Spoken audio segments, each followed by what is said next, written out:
Janjian yang ditandatangani 3 pihak, saya, Pak Prabowo, dan Pak Anies, dan saat itu yang ngedraft dan ditulis tangan sendiri oleh Pak Fadlizon, juga dipegang oleh Pak Dasko. Prabowo sering dibohongi, Prabowo sering dikhianati, tidak ada masalah. Yang penting adalah Prabowo tidak bohong dan tidak berkhianat. Kita harus memberi contoh sifat negarawan, kita harus memberi contoh sifat kesatria.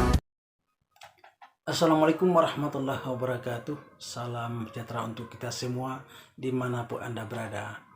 Kembali bersama saya Miro Buntung Channel, yang mana video kali ini kita akan mengomentari sebuah video yang sangat viral awal tahun 2023 ini.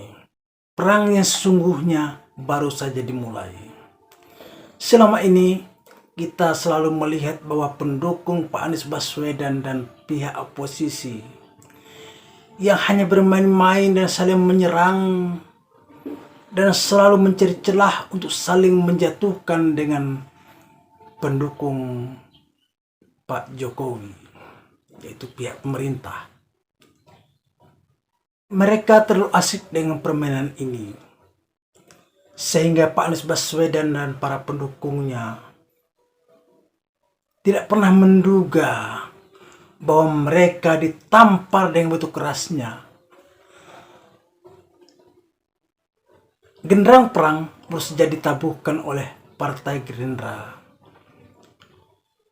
yang tak tanggung-tanggung. Hal ini dilakukan oleh Wakil Ketua Dewan Pembina, itu Bapak Sandiaga Uno, yang diikuti oleh para tokoh dari Partai Gerindra,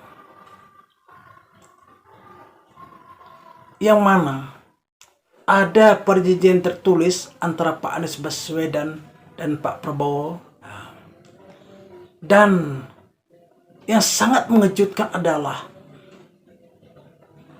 perihal utang Pak Anies Baswedan kepada Pak Sandiaga Uno yang berjumlah 50 miliar. Waduh. Untuk lebih jelasnya, mari kita saksikan. Jadi kalau ditanya apakah ada perjanjian, ada. Tapi isinya apa? Ya kita nggak mau buka karena itu bukan konsumsi. Apakah isu ini akan mencuat kalau elektabilitas Anies tidak semakin tinggi? Kita bicara soal perjanjian. Perjanjian itu kan sebuah perikatan. Wujudnya mana? Itu clear dalam konteks 2019.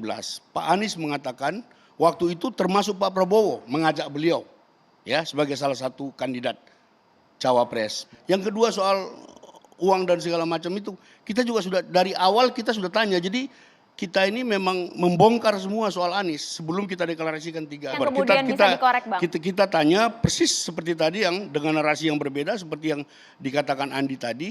Perjanjian itu ada, tapi konteksnya apabila menang itu dianggap lunas. Dan itu sudah dikonfirmasi oleh orang yang paling kredibel menurut saya sekarang, Sudirman Said. Dalam harlah NU yang ke-100 ya, 1 abad, Pak Sandi mengatakan bahwa beliau itu sudah melakukan sholat istiqoroh. Juga Bang Sandi sudah berkonsultasi dengan keluarganya. Hasil dari 2 ikhtiar tersebut, kemudian Bang Sandi memilih untuk merelakan. Buat masyarakat, ini adalah hal penting sebetulnya untuk mengetahui siapa Pak Anies sebetulnya.